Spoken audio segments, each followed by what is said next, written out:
With the increased amount of rainfall that we've received over the last 2 months, we've been getting a lot of calls for bowed basement walls.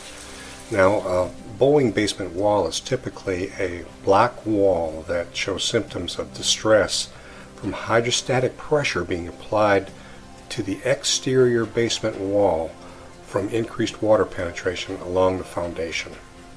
Now, this can be a result of poor drainage, clogged gutters, grading problems, clogged foundation drains, and or poor construction.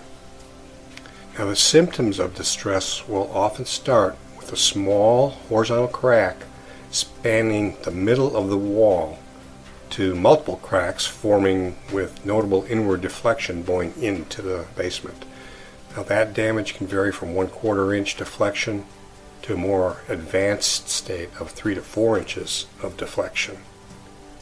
If the problem goes untreated, a structural failure can occur where that wall actually collapses into the basement, bringing soil, mud, and other debris into the actual living area.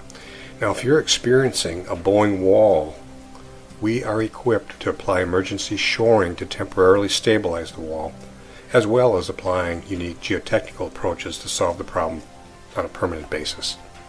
If you are experiencing these symptoms, please don't hesitate to contact me by phone for a free consultation. We are here to help. Call me at 704-787-6972. Thank you.